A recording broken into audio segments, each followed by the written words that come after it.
ले चले। तो पहले बड़े बड़े बक्सा जाते थे, उसमें कपड़े वपड़े और तमाम चीजें जाती थी। बड़ा बक्सा था, बोले इस बक्से में छुपा के ले चल। बोले चलो, छुपा लिया। नहीं माने नाना तो क्या करे, बक्सा में छुपा के लेके गए, बंद करके गए। बारात वहां पहुंची, बारात पहुंची तो उस गांव में एक नदी थी, नदी बह रही थी। तो लड़की वालों के यहां से फिर कोई आया और कहा, बोले बारात आ गई। बोले आ गई, कोई बुजुर्ग तो नहीं है? बोले देख लो साहब, कोई बुजुर्ग नहीं है, काहे को तुम टेंशन लेते हो? बोले ठीक है, अच्छा कोई बुजुर्ग नहीं, बहुत अच्छा। अरे तुम लोग बहुत अच्छे हो, हर बात मानते हो भाई। अब आखिरी बात और माननी है, तब जाके दूल्हा घोड़ी पे चढ़ बैठेगा और फिर तब शादी होगी। दो चार और वही फ्रेंड, बोले भाई तेरा ब्याह होगा भी कि नहीं, अब क्या कर रहा है ये, अब कौन सी शर्त आएगी पता ही नहीं। बोले अब क्या है? बोले अब एक ही शर्त है कि जो ये नदी है इसको दूध से भर दो, घोड़ी पे बैठो, सीधे घर आ जाओ, विवाह पक्का। फ्रेंड सर्कल बोला, बोले एक काम करो, चलो तेरे तो भाग्य में ब्याह है ही ना, तू तो ऐसा रडुआ ही मरेगो। फ्रेंड तो फ्रेंड, क्योंकि जितनी उनकी सोच है, जितनी वो तुम्हारी खुद की नॉलेज है, उतनी तो उनकी नॉलेज है, एक्सपीरियंस तो कुछ है ही नहीं। और बोले तू तो रंडुआ ही मरेगा, अब कहां से भर दें दूध से इस नदी को? फालतू की बातें करते थे ससुराल, करनी नहीं है इनको शादी तेरे से, हमें पूछ ले चल। बोले हाँ भाई अब तो चलना ही पड़ेगा, इतना दूध कहां से लाएं, बेकार है। अपने घर वालों को भी नहीं लेके आए। तो वो एक जन बोला, वो जब जा ही रहे हैं वापस, बारात वापस जा ही रही है, तो नाना को क्यों मार रहे हो, बक्सा में से नाना को तो निकाल लो, नाना बक्सा में मर जाएगा। तो नाना निकाल लियो बक्सा में, आ जा नाना। बोले अब क्यों निकालो, क्या हो गया? बोले चलो घर चल रहे वापस। क्यों? अरे ऐसे कैसे वापस जाएंगे, विवाह करके जाएंगे। वो विवाह कहां से करें, ये छोरी वारे का बवंडर है पूरी, रोज एक नई शर्त रख दे। पहले कह दिया कोई बुजुर्ग नहीं आएगा, और अब कह रहे हैं ये नदी जो है इसको दूध से भर दो, फिर आना। अब कहां से लामे इतना दूध, इतने तो पैसा उना लेके चले घर थे, हम पे ना घर चल रहे हैं वापस। बोले और कोई, नाना बोले और काऊ पे नॉलेज है तो बताओ। कचू भाई ब्याह करके चलेंगे, ऐसे कैसे दूल्हा लेके आए दुल्हन लेके जाएंगे? बोले नाना अब कहां से लामे दूध, यहाँ कहाँ है इतनी भैंस, अब तो चलो वापस, एक ही ऑप्शन है। बोला फालतू की बात करते, बेकार की बातें करते, इतनी छोटी बात पे कोई बारात वापस जाती है? नाना ही छोटी बात है, बहुत छोटी बात है। ये सब इंजीनियर डॉक्टर थे, सब पढ़े लिखे, जो कह रहे थे वापस चलो। जो यहां आए मैं उनसे नहीं कह रहा हूं, कंप्यूटर में प्रॉब्लम हो जाए तो सॉल्व कर लेते, पर इनके जीवन में प्रॉब्लम हो जाए तो इन पे सॉल्व नहीं होती फिर वो, क्योंकि जीवन की प्रॉब्लम कंप्यूटर से सॉल्व थोड़ी होगी, वो तो एक्सपीरियंस से सॉल्व होगी, वो कंप्यूटर से सॉल्व होने वाली नहीं है। राधे राधे। एक वो आया जीपीटी चार्ट, क्या बोलते हैं उसे, आया ना, अब सब लोग उसी के पीछे पड़े, सब बता देता है ना। मेरे पास सॉरी के मैसेज हैं उसके, 2-3 चीजें पूछ ली मैंने वेद से, टेंशन में आ गया हूं मैंने, तू गलत बोल रहा है या तो इसे सही कर, नहीं तो सॉरी बोल, माफी मांग। माफी मांगी उसने, और जिससे बिलीव न हो मैं मैसेज दिखा सकता हूं सॉरी का उसका है। तो एक बात समझ लीजिए, जो ये एआई पे और इन सब पे जो ब्लाइंडली फेथ करके कुछ भी ज्ञान बांट देते हैं ना, ये बहुत गलत है।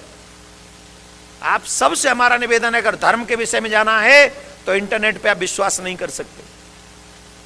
धर्म के विषय में जानना है तो धर्माचार्यों से ही जानो। अगर इंटरनेट के चक्कर में गए तो यहां का वहां का यहां कर बैठोगे, उल्टे का सीधा और सीधे का उल्टा। मैंने पकड़ा है उसे, सॉरी बुलवाया मैंने, सॉरी बोल, हिस्ट्री तो याद रखेगा कम से कम। पुराण के विषय में गलत बताया, वेद के विषय में गलत बताया, पौराणिक कथाओं के विषय में गलत बोल, मैंने अब सॉरी बोला। तो आप सबसे हमें ये नहीं करा वो गलत। संसारिक चीजों को आप सपोर्ट लेना चाहें कुछ थोड़ा बहुत तो ले लीजिए, लेकिन धर्म के विषय में आप उस पर डिपेंड नहीं हो सकते। अगर धर्म के विषय में डिपेंड हो गए तो वो जहां से भी इकट्ठा करेगा वो ले लाके तुमको पकड़ा देगा और तुम जाओ, डूब जाओगे तुम। बोलो राधे राधे, जोर से बोलिए। तो सब इंजीनियर खड़े हो गए, बोले चलो नाना वापस चल रहे। नाना थे अनपढ़ एकदम, गांव के किसान, पागल आदमी, वापस चल रहे। ऐसे वापस जाएंगे? अरे नाना और कोई ऑप्शन नहीं, पूरा ही ऑप्शन है। क्या? बोले कह दे दूध की नदी बहा देंगे, पूरी नदी को दूध से भर देंगे, कोई टेंशन नहीं। नाना ऐसा कहूं तेरे पेटीएम ना लेके चल लो तू यहाँ, इतना दूध खरीद लेगो। हाँ बोले सब भर देंगे, एकदम दूध की नदी बहेंगे। पहले इसको जाके बोलो हमारा दूध का टैंकर तैयार है, तुम पहले नदी खाली करवाओ।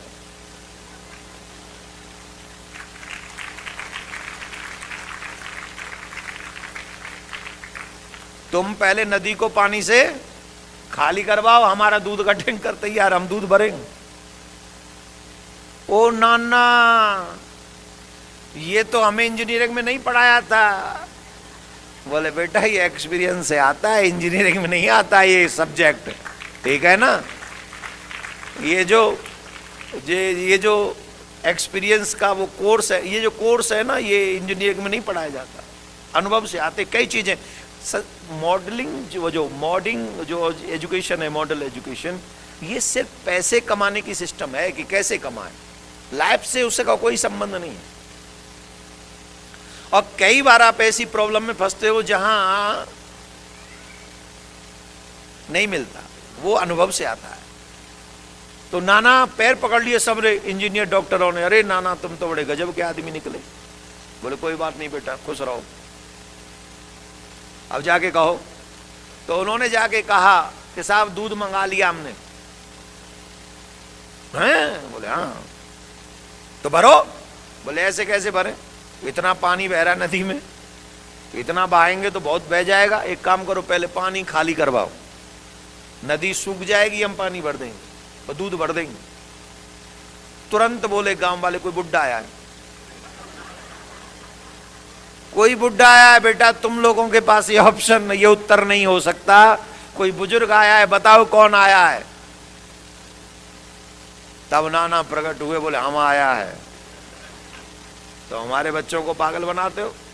अरे दोनों प्रसन्न है, विवाह कर रहे, करो क्या है, कभी दूध बाओ कभी बुड्ढा नहीं लाओ, पागल बना रहे हो। तो उन्होंने कहा महाराज हमने ये बात इसलिए इन बच्चों को बताई कि सब बुजुर्गों को इग्नोर करते हैं। इनको ये बताना चाहते थे हम कि जीवन में कई समस्या ऐसी हैं जिनका आंसर कंप्यूटर नहीं दे सकता, जिनका आंसर हमारे घर का कोई सीनियर ही दे सकता है, क्योंकि उनके पास हर समस्या का समाधान होता है, उन्होंने अनुभव किया है लाइफ का। इसलिए मैं आप सबसे आग्रह कर रहा हूं, जितने भी लोग यहां बैठे हैं, फ्रेंड्स के साथ बैठिए, रहिए, जाइए, जो करना है ठीक है, लेकिन बहुत ज्यादा समय अपने बुजुर्गों के साथ बिताया करिए, उनके साथ बैठा करिए। इससे आपके जीवन का कुछ बहुत उलझने सुलझ जाएंगी। बोलो राधे राधे। तो वो जो माता थी ना, एक माता जी थी, वो काली की भक्त थी, ये बता रहे थे ना। उनके कोई पुत्र नहीं था, सिर्फ पोती थी, स्वयं भी पूजा करती थी और अपनी पोती से भी कहती थी काली की पूजा करो। और पोती इतनी अच्छी थी, वो सब काम वही करती थी जो दादी कहती थी, सब काम। और ये चल रहा था क्रम। और काली मां से वो मां एक ही बात मांगती थी, हे मां मेरे घर में कोई नहीं है आपके सिवा, मेरे ऊपर एक ही कृपा करना कि जब तक इस पोती का विवाह न हो जाए तब तक मेरा जीवन न छूटे। बुजुर्ग थी ना, तो डर तो लगा ही रहता है, न जाने किस दिन बुलावा आ जाए। तो मां जब तक इस बिटिया का विवाह न हो जाए तब तक मेरा शरीर न छूटे, कोई अच्छा घर वर मिल जाए जिससे मेरी बिटिया की शादी हो जाए। इसी में लगी रहती थी, इसी में लगी रहती थी। एक बार रात्रि में स्वप्न आया, एक बार रात्रि में स्वप्न आया, यमराज के दूत कह रहे हैं मां अब तैयार हो जा, हम तुझे लेने आए हैं। तो उस मां ने स्वप्न में कहा तुम पागल हो गए हो, मैं अभी तुम्हारे साथ नहीं चल सकती, क्योंकि मुझे मेरी पोती का विवाह करना है। इस पोती का मेरे सिवा कौन है, मैं इसका विवाह करूंगी तब तुम्हारे संग चलूंगी। तब यमराज के दूत बोले माता राम, काल तुम्हारी व्यवस्थाओं को नहीं देखता, काल तुम्हारी समस्याओं, ये बात जरा ध्यान से सुनिए, काल तुम्हारी समस्याओं को नहीं देखता। जिस समय काल आता है तुम्हारी हर व्यवस्था धरी की धरी रह जाती। आज हम जिन कार्यों के चक्कर में पड़कर भगवान का भजन तक नहीं करते हैं, जिन संसार के रिश्तों को निभाने के चक्कर में ईश्वर को भूले बैठे हैं, ईमानदारी से बताइए जब काल आएगा, जब समय आएगा, इनमें से एक भी हमारा साथ दे पाएगा? जवाब दीजिए, कहां चले जाएंगे सब? कोई काम आने वाला नहीं। माता जी, काल समय नहीं देखता, काल समस्या नहीं देखता, काल व्यवस्था नहीं देखता, काल देश नहीं देखता। काल जब आता है तो अपना काम करता है, इसलिए बेटी और पोती की शादी हुई है कि नहीं, इससे हमको कोई फर्क नहीं पड़ता, अब आप चलो। तो मां ने कहा मैं काली की पुजारन हूं, तुम मुझे नहीं ले जा सकते जब तक मेरी पोती की शादी न हो जाए। तुरंत उस बुढ़िया मां ने अपनी मां को पुकारा, हे मां कहां हो, देखो जग जननी ये मुझे ले जा रहे हैं, यमराज के दूत मुझे ले जा रहे हैं, मैं कैसे जा सकती हूं, उस बच्ची का मेरे सिवा है ही कौन। आकाशवाणी हुई यमराज के दूतों के लिए, यमराज के दूतों मेरी बात सुनो, तुम अभी यहां से वापस चले जाओ और तब तक वापस मत आना जब तक इस बच्ची की शादी न हो जाए। अब उस आकाशवाणी में इतना बल था कि वो यमराज के दूत डर गए और खाली हाथ यमराज के भवन में पहुंचे। जब खाली हाथ यमराज के भवन में पहुंचे तो यमराज ने कहा कि तुम तो कभी खाली हाथ आते नहीं, जिसको लेने जाते हो उसको लाते ही हो, फिर खाली हाथ कैसे चले आए? बोले महाराज हमसे नहीं हो पाया, हम तो क्षमा चाहते हैं आपसे। ऐसी आकाशवाणी हुई उस बुढ़िया मां के लिए और कहा कि मैं काली बोल रही हूं, खबरदार इस बुढ़िया को हाथ लगाया तो इस बूढ़ी मां को हाथ मत लगा देना, और तब तक मत हाथ लगा देना जब तक इस बालिका का विवाह न हो जाए, इसकी नातिन का। यमराज बोले ऐसे कैसे संभव हो सकता है,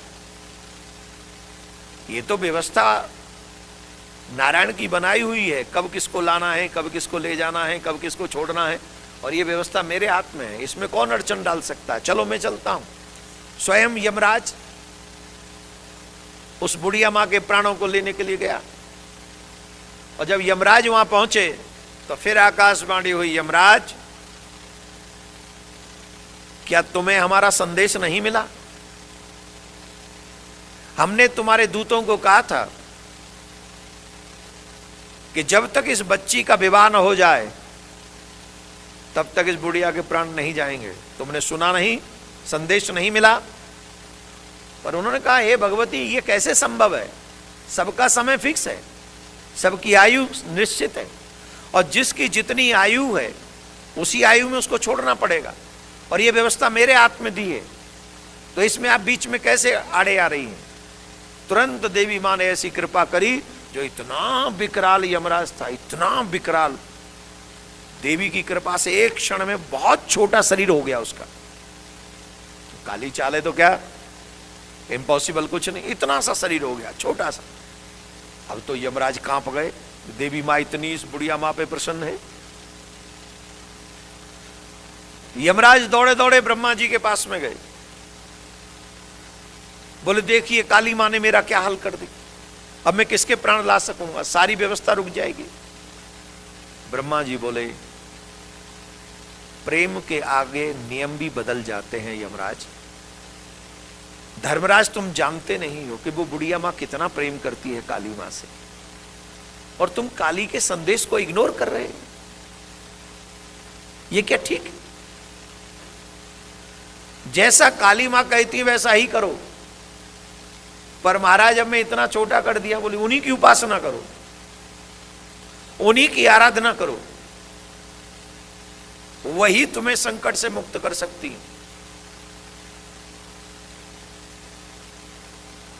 ठीक है। यमराज ने, धर्मराज ने काली मां का पूजन किया, आराधना की, तपस्या की, तब काली मां प्रसन्न हुई।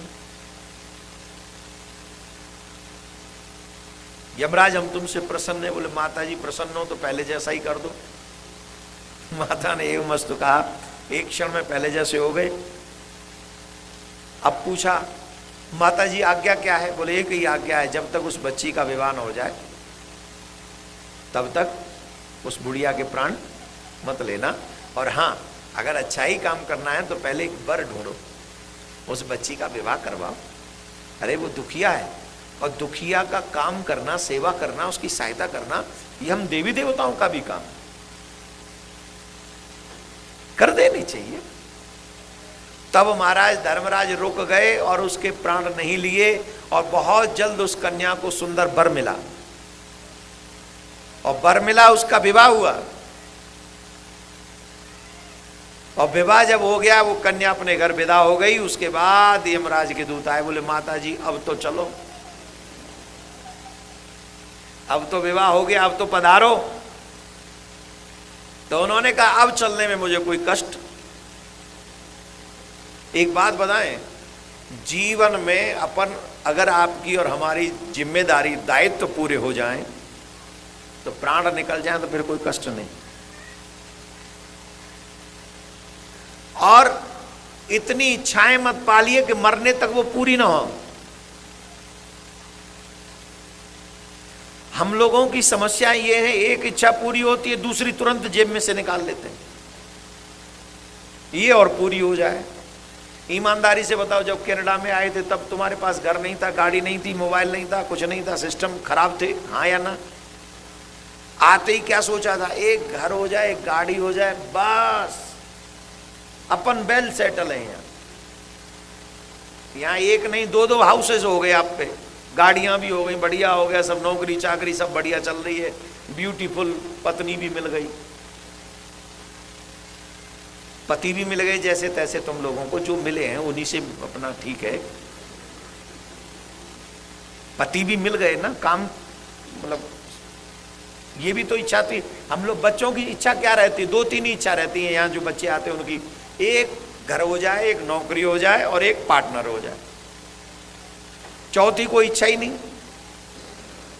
ये तीन ही इच्छा मांगते हैं, हाँ या ना? हो गई तीनों। अब बोले महाराज अब प्रमोशन और हो जाए,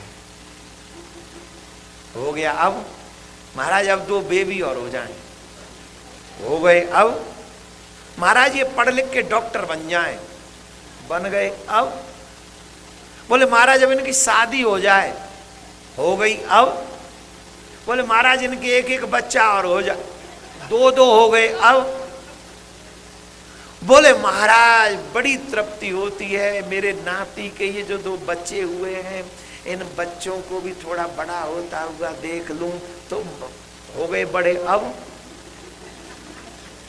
तू ईमानदारी से बता, मरेगा कब? तुझे मरना कब है? धरती के बोझ सारी धरती नाम करेगा, एक भी बार बीच में यह भाव नहीं आया कि मेरा मरने से पहले कल्याण हो जाए। चुगली करना आ गया, झूठ बोलना आ गया, पाप करना आ गया, दूसरों को धोखा देना आ गया, मंदिरों में भी गड़बड़ी करना आ गया, समाज में एक दूसरे के खिलाफ लड़वाना आ गया। कि ऐसे कौन से गुण जो नहीं आए, जो नहीं आने चाहिए, वो सब आ गए। कल्याण की चिंता का भाव आज तक नहीं आया कि कल्याण होना चाहिए हमारा। कल्याण की कभी चिंता नहीं हुई।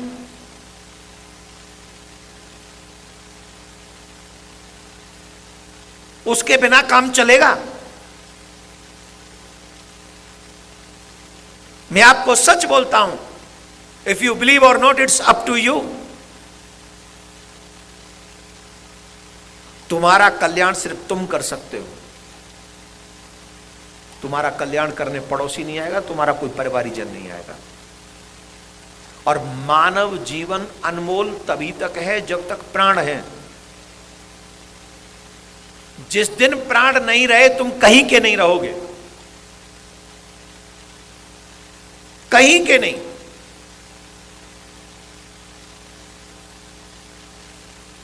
और जब तक प्राण रहते हैं तब तक ज्ञान नहीं रहता, अभिमान रहता है, मोह रहता है। मोह किसका? परिवार का। मोह किसका? मकान का। मोह किसका? दौलत का और कमाने का। यहां पे हमारे यहां तो 60 साल की उम्र में सरकारी नौकरी से रिटायरमेंट मिल जाती है। यहां रिटायरमेंट है ही नहीं। बोले कब तक रिटायरमेंट नहीं? बोले जब तक मर न जाओ, जब तक चाहो काम करो, नो रिटायरमेंट। हाँ या ना? जोर से बोलिए। यहां रिटायरमेंट नहीं है। जब आप अपनी मर्जी से चाहो तब छोड़ दो। मर्जी से छोड़ दो, मर्जी से छूटता नहीं। सच बताइए, कल्याण के रास्ते पे चले हो कभी? इच्छा आई है कि कल्याण होना चाहिए? कभी नहीं। श्रीमद् भागवत महापुराण में जड़ भरत जी का प्रसंग है, ध्यान से सुनिए। जड़ भरत जी का प्रसंग है, जिनके 3 जन्मों का वर्णन है भागवत में। राजा भरत जो एक आयु होने के बाद में राज्य छोड़कर वन में तपस्या करने के लिए चले गए थे। वन में तपस्या करने के लिए चले गए थे। सब छोड़ दिया था, राज्य छोड़ दिया था, महल छोड़ दिए थे, रानी छोड़ दी, राजकुमार छोड़ दिए, सेवा व्यवस्था सब छोड़ दी, सब छोड़ दिया। वन में रह के भजन करने लगे लंगोटी लगाकर। लेकिन एक मृग के बच्चे में मन आ गया उनका। उस मृग के बच्चे को पालने में लग गए वो। और मृग के बच्चे को पालते पालते इतना मोह हो गया उस मृग के बच्चे में कि मृग के बच्चे के चले जाने के बाद उनको मृग बनना पड़ा। अगले जन्म में उनको, जोर से बोलो, मृग बनना पड़ा। मृग क्यों बनना पड़ा? अंतमति सुगति। जैसी अंत में मति होगी वैसी तुम्हारी गति होगी। उनकी मति मृग में गई तो उनका मृग जन्म हो गया। अब एक बात सोचिए आप, उनका मन तो सिर्फ मृग में था तो मृग बने। हमारा मन किस किस में है?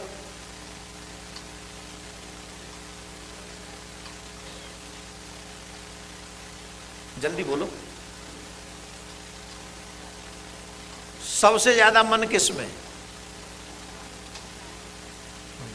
मोबाइल में। आप एक समय की रोटी छोड़ सकते हो पर 1 घंटा मोबाइल नहीं छोड़ सकते। और अंतिम समय मरने से पहले अगर मोबाइल में मोह रहा तो क्या बनोगे? मोबाइल बनोगे कि चार्जर?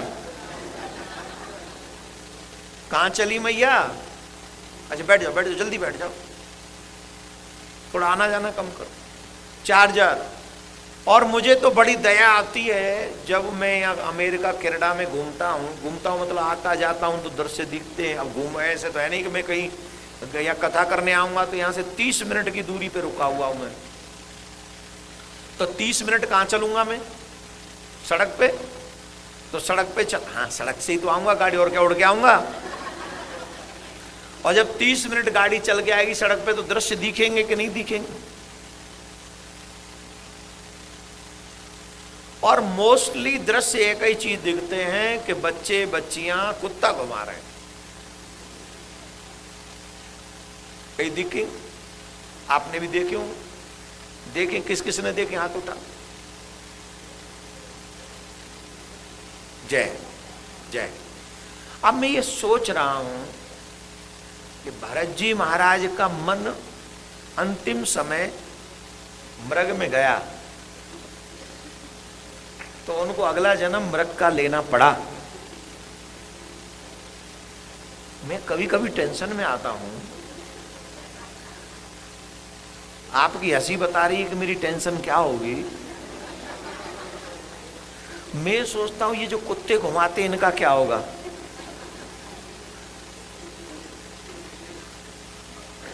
और अगर इतने लोग कुत्ते बनेंगे अगली बार तो मनुष्यों से ज्यादा तो कुत्तों की संख्या हो जाएगी।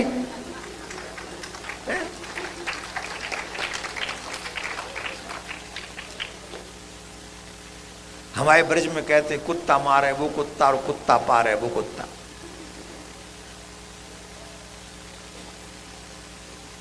कुत्ते को मारना भी नहीं चाहिए लेकिन कुत्ता पालना भी नहीं चाहिए। ये हमारी संस्कृति है। हम यहाँ के कल्चर को डिनाई नहीं कर रहे हैं, यहाँ का कल्चर जो है वो है। लेकिन मैं ये कह रहा हूं अंतमति सुगति। वो गति क्या होगी? मेरा मन मोबाइल में, मेरा मन मकान में, मेरा मन पैसे में, मेरा मन परिवार में, मेरा मन यहां वहां जहां तहां कितनी जगह मेरा मन है। तो मेरी मन स्थिति जब ऐसी है तो मेरा हश्र क्या होगा? तुलसीदास बाबा ने बहुत अच्छी बात कही है। एक मृगा के मोह में भरत धरी मृग देह, तुलसी उनकी कौन गति, जो घर घर करत स्नेह। एक मृग के चक्कर में जब एक भरत जी महाराज को मृग बनना पड़ा तो उन लोगों का क्या होगा जिनका मन इतनी जगह भरा पड़ा है, रमा पड़ा, उनका हश्र क्या होगा? आप ईमानदारी से बताइए, हमारा मन धार्मिक है क्या? जो लोग कहते हैं, मैं अभी एक जगह कथा कर रहा था तो वहां मैंने एक बात कही। कई लोग कहते हैं कि हम पे समय नहीं है इसलिए नहीं आ पाए कथा में। क्या कहा था? कल ही कहा था मैंने, यही कहा था? नहीं कहा तो अभी सुना देता हूं। जब उन्हें कथा में बुलाओ, इनविटेशन दो, सत्संग में बुलाओ तो कहते हैं समय नहीं है, बहुत काम करना पड़ता है। कोई बात नहीं, अच्छी काम करना चाहिए।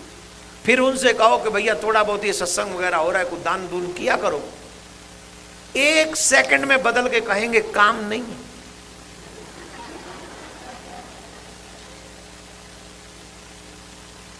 एक सेकंड में यूटर्न मारेंगे। सत्संग में बुलाओ तो समय नहीं है। सत्संग में बुलाओ, भाई साहब कथा चल रही है, थोड़ा आया करो। है कल से वैंकूवर में सरी में कथा है, लक्ष्मी नारायण में, आज यहाँ कथा हो रही है कैलगरी में, कथा में आया करो थोड़ा बहुत तो तुम लोग। और कितने तो चेला ऐसे हैं जो मंत्र ले जाते वो झांकते भी नहीं है। हाँ चेला भी ऐसे मंत्र लिया और फरार।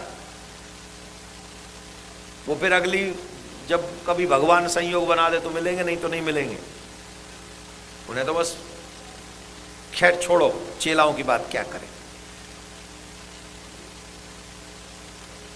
सत्संग में बुलाओ तो कहते हैं समय नहीं है। और जब कहो कि थोड़ा सा एक दिन का भंडारा कर दो सत्संग में, तो क्या बताएं, काम नहीं है। तो जब काम नहीं है तो समय होगा? जब काम नहीं है तो कर क्या रहे हो वहां पड़े पड़े, मक्खी मार रहे हो क्या? यहाँ के सत्संग ही सुन लो कम से कम, वहां की नहीं तो वहीं की चिंता कर लो। ये सिर्फ हमारे पापों का कारण है। ये पाप ही हैं जो हमें सत्संग में जाने नहीं दे रहे, हमारा कल्याण होने नहीं दे रहे। एक भी बात सत्संग में अगर हमको समझ में आ गई तो वो एक बात हमारा बेड़ा पार कर देगी, लेकिन पाप के कारण वो बात हमें सत्संग में बैठने का अवसर ही नहीं मिल रहा। पाप बहुत है ना, तुलसी वो परहित इस, अब देखो चौपाई याद नहीं आ रही, आ गई। पूर्व जन्म के कारण हरि चर्चा न सुहाए, जैसे ज्वर के बेग से भोजन की रुचि जाए।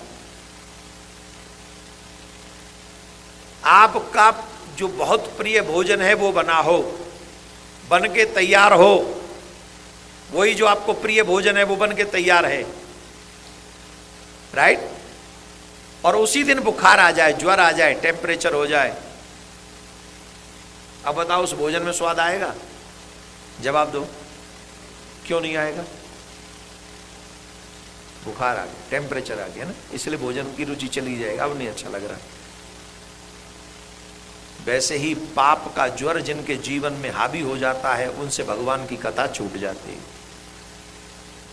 जिनके पाप बहुत होते हैं उन्हें पूरी कथा सुनने को मिलेगी नहीं, उनका मन धर्म में लगेगा नहीं, उनका मन सत्संग में लगेगा नहीं। उसके विरुद्ध कोई आचरण करना हो तो वो सब कर लेंगे। फिल्म देखने का समय है, पार्टी करने का समय है, डांस करवा लो, कैसा भी डांस करवा लो, वो सब समय है, पर सत्संग करने का समय नहीं। ये क्या है? ये पाप का प्रभाव है। पाप हमें इन सब चीजों से दूर रखते हैं। आप जब कथा में सत्संग में आते भी हो तो आपको पता नहीं कितने कितने यज्ञों का फल आपको मिल जाता है गाड़ी से यहां तक पैदल आने में।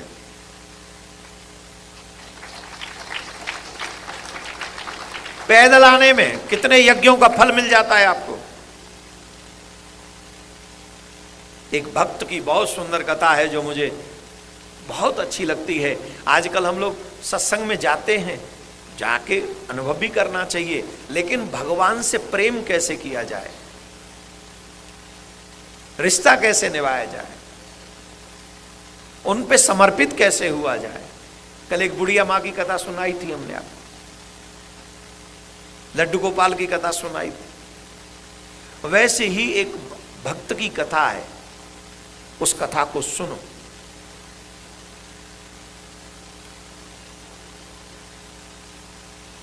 नाथद्वारे गए राजस्थान में? नहीं, एक आध लोग तो गए होंगे। वहां श्रीनाथ जी की छवि है, वहां श्रीनाथ जी का दर्शन होता है श्री कृष्ण ही, पर श्रीनाथ जी के रूप में विराजमान है। एक भगत जी थे जिन्होंने नियम बना रखा था कि खुले फूल लेंगे और उससे माला बनाएंगे और माला बनाकर भगवान को नित्य पहनाएंगे। एक तो होता है कि हम डॉलर दिए, माला लिया, भगवान को चढ़ाए, खेल खत्म। लेकिन माला बनाना फिर भगवान को अर्पण करना, उसमें समय लगेगा, और जितना भी समय लगेगा माला बनाओगे उतनी देर चिंतन किसका होगा। तो आजकल तो माला बनाने वाले भी क्या करते हैं कि सुई और धागे में थूक लगा लगा के माला बनाते हैं। नहीं, हंसिए नहीं, सोचिए क्या करते हैं वो हैं। हमारे भारत में मंदिरों के आगे जो लोग, कई लोग छुपके पे बैठे रहते हैं भेष बदल कर, वो थूक लगाकर फिर माला बनाते हैं। और ये लापरवाही किसकी है? हमारी, क्योंकि हम बनी बनाई माला तो लेना चाहते हैं, अपने हाथ से माला बनाकर ठाकुर जी को पहनाना नहीं चाहते, क्योंकि हम पे समय ही नहीं है। हम तो ये मान चुके हैं ना, हम पे समय नहीं है, और हम पे समय ठाकुर जी के लिए नहीं है, हम ये मान चुके हैं। पर वो भगत जी ऐसे नहीं थे। वो भगत जी अपने हाथ से माला बनाते थे और माला बनाकर ठाकुर जी को जाके पहनाते थे। उस समय मुगलों का शासन था और ज्यादा माली हुआ नहीं करते थे, कुछ ही माली होते थे। तो आखिरी टोकरी बची थी फूलों की, आखिरी टोकरी, और आखिरी तो बड़ी, इस कथा को थोड़ा सावधानी से सुनिए, आप लोग इधर उधर बातें करोगे तो कथा समझ में नहीं आएगी। और पूरी दुनिया देख रही है कि कैलगरी में लोग क्या कैसे कथा सुन रहे हैं। आजकल कैमरे में सब दिखता है, दिखता है कि नहीं दिखता है? अब हमको बोलना नहीं चाहिए, पर बीच बीच में हम लोग बीच में क्यों उठ रहे हैं? पानी भी पीना है, फिर बैठ जाना, फिर पानी के प्रेशर में भी उठना है। 2-2.5 घंटे सत्संग होगा तो 2-2.5 घंटे एक जगह में बैठ नहीं सकते।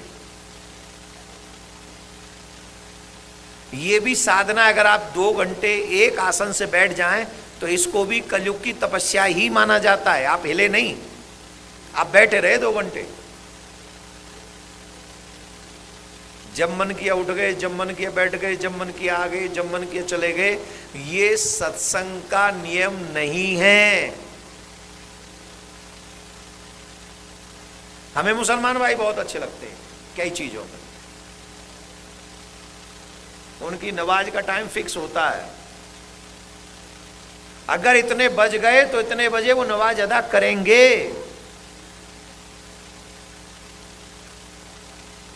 और एक ही समय में सबकी एक जैसी मुद्रा होगी।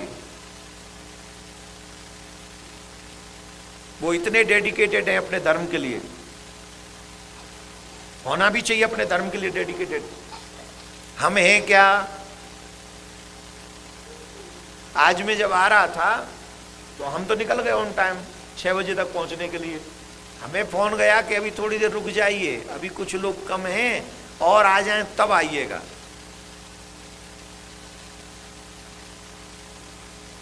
उतनी देर कथा कम किसको मिलेगी? अच्छा, आने में देर और जाने में,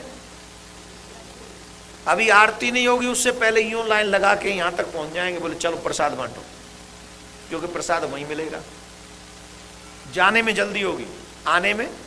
इसका मतलब हमें सत्संग से प्रेम नहीं है। हम उस धर्म से प्रेम नहीं करते जिसका हम लोग होने का दावा करते हैं।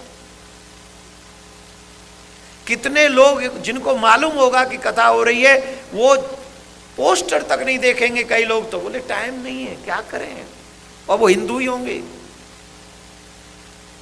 यहां पर 2 हमारे शिष्य आए जो इस शहर के नहीं है, यहां से कितना किलोमीटर होगा, वो 400-500 किलोमीटर से वो हमारे 2 शिष्य आए यहां पर, कम से कम 400-500 किलोमीटर से। इसलिए बोले हमको कथा सुनने जाना है। और कोई यहां से 5 किलोमीटर दूरी पर भी, 5 भी नहीं 2 किलोमीटर दूरी पर यहीं पड़े होंगे, टीवी देख रहे होंगे, पर है मजाल है वो आ जाए। क्यों नहीं आए? क्योंकि क्रेज नहीं है सत्संग का। और ये हमारा दुर्भाग्य ही कहा जाएगा कि सत्संग में भी न जाने को मन, और फिर भगवान का न बनने का मन हो। हमारी रुचि हमारे बच्चों को रुचि प्रदान करेगी, ये याद रखिएगा। उस समय मुगलों का शासन था, आखिरी टोकरी बची हुई थी फूलों की, आखिरी टोकरी। तो वहां एक गुलाम आया किसी बेगम का और कहा कि ये फूल हमको चाहिए। वो ले लो। जैसे ही ये लेने लगे वैसे ही वो भगत जी आ गए, अरे क्या कर रहे हो भैया, ये टोकरी तो मुझे दो, मुझे तो भगवान को माला बनानी है, मेरे को भगवान को माला बनानी है। तो उसने कहा कि मैं तुमसे पहले आया हूं, इसलिए माल फूलों की टोकरी में लेके जाऊंगा। बोले भाई तुम जो भी हो, पर एक बात का ध्यान रखो कि हमें थोड़ा करना, हमें ठाकुर जी को माला पहना नहीं। बोले नहीं नहीं हम नहीं जानते सब, ये हम पहले आए, हम लेके जाएंगे। बोले भैया मान जाओ, हमें लेके जानी है। तो वो माली ने कहा जो जो ज्यादा पैसा देगा वो ले जाओ। 1 पैसे की थी वो फूलों की टोकरी। कितनी? उस समय पैसे चलते 1 पैसे की। वो गुलाम बोला मैं 1 रुपया दूंगा, मतलब 99 पैसे ज्यादा। भगत जी बोले हम 2 रुपया देंगे। गुलाम गुलाम 10 देंगे, भगत जी बोले हम 50 देंगे, 50 देंगे। गुलाम गुलाम 100 देंगे। बात बढ़ते बढ़ते 10,000 पे आ गई, भगत जी बोले हम 25,000 देंगे। एक फूल की टोकरी कितनी, जोर से बोलो, एक फूल की टोकरी जो 1 पैसे में आती है, भगत जी कितने बोले, 25,000 देंगे। गुलाम को लगा नाक का सवाल है, उसने कहा हम 50,000 देंगे। भगत जी बोले हम 1 लाख देंगे।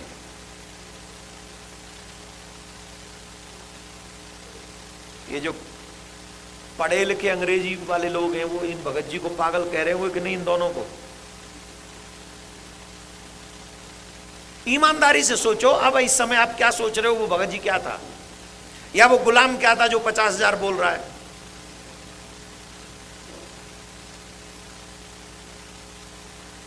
क्या चल रहा है आपके मन में? 1 पैसे का प्यार तो नहीं था। माता जी गप मत मारो, जो सही बात हो वो बताओ, ऐसे बोल देना इससे काम नहीं चलेगा। तुम्हारी नजर में क्या है, उनकी नजर में तो छोड़ दो, वो तो मैं बताऊंगा ही, वो तो मुझे पता ही है क्या है। आप अगर उसकी जगह होते, भगत जी की जगह होते, तो गुलाम ने कहा 50,000 और आपको ठाकुर जी के लिए फूलों की टोकरी बनानी है, वो फूल बनाने और आखिरी टोकरी है, अब बताओ क्या करोगे। और 1 पैसे की है वो टोकरी मात्र।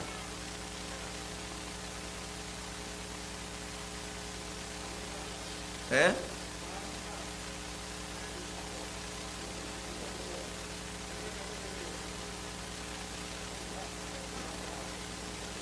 अरे मैं आपकी पूछ रहा हूं, आप क्या करते 1 पैसे के, अगर ये 1 लाख वाली कंडीशन आपके आगे आती तो आप क्या करते, वो पूछ रहा हूं। है? अरे उस समय था ही नहीं शहर में ज्यादा, एक ही आदमी था, तो हम क्या करते, देखो हाँ सिस्टम अच्छा है, हम क्या करते, आज नहीं बनाएंगे, कल 2 पहना देंगे, ले ले, है ना, क्योंकि हम लोग मनी माइंडेड हैं। हम मनी माइंडेड हैं, इसलिए हर चीज को मनी से तोलते, भाव से नहीं, भक्ति से नहीं, समर्पण से नहीं।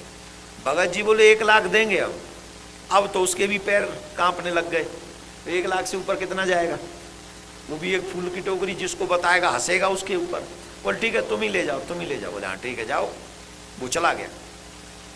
अब माली को टेंशन हो गई। उस समय पुराने जमाने की बात है, 300-400 साल पुरानी बात है ये। भगत जी बोले, और माली बोला भगत जी से, तुम पे इतना पैसा है भी, जितना मैं जानता हूं इतना पैसा तो तुम पे है नहीं, तो 1 लाख कहां से दोगे, 50,000 और मरवा दिए तुमने हमारे। उन्होंने कहा नहीं, नगद तो नहीं है 1 लाख, पर घर मकान खेत स्वर्ण ये सब लगाएगा ना, 1 लाख से ज्यादा ही है, कम नहीं। आज से वो सब तेरा, सिर्फ फूल की ये टोकरी मेरी, और जो अब तक सीना जी ने मुझे दे रखा था वो सब तेरा। गिव अप, जा। और बड़े प्रेम से भगत जी ने माला पहनाई, माला बनाई अपने हाथों से, सुंदर सुंदर माला बनाकर सीना जी को जाके धारण कराई। और जैसे ही सीना जी के आगे ये माला पहुंची, सीना जी ने अपना सर झुका दिया, भगवान ने अपना सर झुका दिया, जो वहां प्रतिमा थी उन्होंने अपना सर झुका दिया।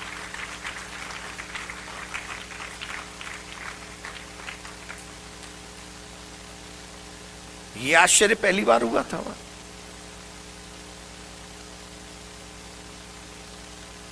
गोसाई जी ने कहा, प्रभु ये भगत जी माला तो नित्य लाते हैं, आज इस माला में ऐसी कौन सी विशेषता है जिसके कारण आज आपने अपना सर झुका दिया? भगवान के नैन सजल हो गए। और भगवान के नैन सजल हो गए। भगवान ने कहा, गोस्वामी जी, गोसाई जी, आप समझ नहीं रहे आज ये माला कितनी बेशकीमती है। ये हर दिन जैसी माला नहीं है। जैसे हर दिन माला आती थी ये माला वो नहीं है। ये माला स्पेशल है। आज मेरा भक्त मुझे माला पहनाने के लिए अपना सर्वस्व दांव पर लगा कर आ गया है। और जो अपना सर्वस्व दांव पर सिर्फ मेरे लिए लगा देता है, मैं उसका ऋणी हो जाता हूं। फिर मेरा सर उसके आगे झुक जाता है। मुझसे मांगने वालों की कमी नहीं है, पूरा संसार मुझसे मांगता है, लेकिन मेरे ऊपर न्योछावर करने वाला बहुत ज्यादा नहीं है। जो मुझे देता है ऐसे लोग ज्यादा नहीं, और वो भी सर्वस्व दे दे। यहां पर एक आदमी ऐसा नहीं है कि जो ये कहे कि अगर मेरा नियम है माला बनाने का तो मैं नित्य माला बनाने के लिए मुझे अपना घर भी दांव पर लगाना पड़े तो मैं लगा दूं। एक आदमी नहीं है।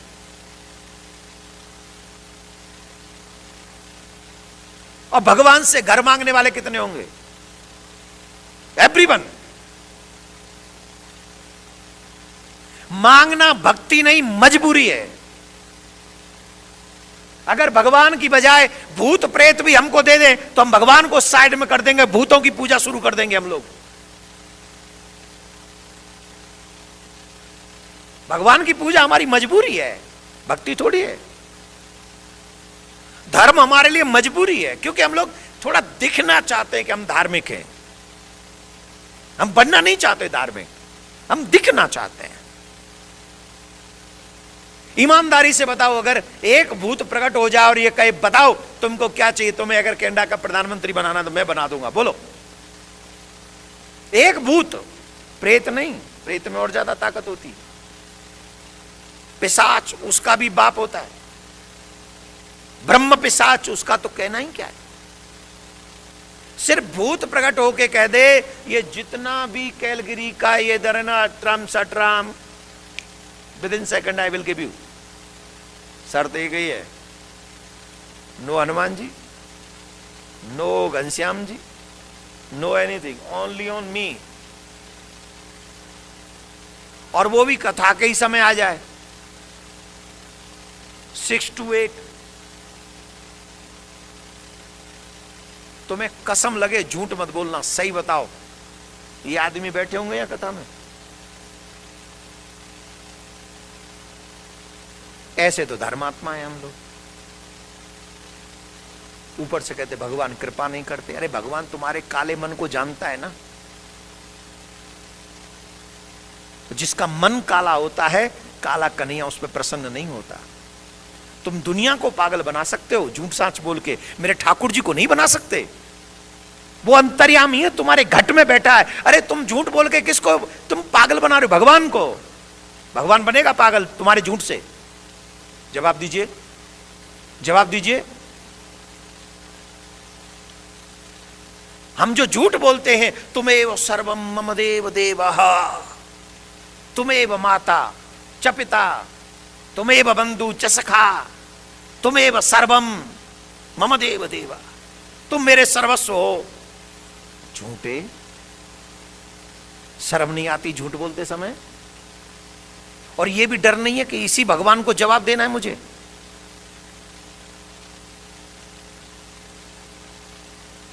हमारे ब्रज में एक कहावत है, एक घर को तो डाहन भी छोड़ देती है। यह मैसेज मेरा झूठ बोलने वालों के लिए है। एक घर को तो डाहिन भी छोड़ देती है, जो सबके बच्चे खा जाती है। कम से कम अपने धर्म में तो झूठ मत बोलो, कम से कम ठाकुर जी के आगे तो झूठ मत बोलो, कम से कम भागवत व्यासपीठ पे आकर तो झूठ मत बोलो। क्या मुंह दिखाओगे तुम भगवान को? क्या मुंह दिखाओगे? हम भगवान से कहते तुम्हें सर्वम, और सच यह है कि भगवान की जगह भूत देने पे आ जाए तो हम भगवान को छोड़ देंगे, भूत की पूजा करेंगे। ये झूठ है कि नहीं? बोलो ईमानदारी से, बोलो है कि नहीं? भक्ति करना चाहते हो? एक क्लियर सा फंडा सुनो। तुम जैसे हो वैसे ही भगवान के हो जाओ। भगवान ये नहीं कहते कि तुम दूध के धुले हुए हो आओ मेरे पास, तुम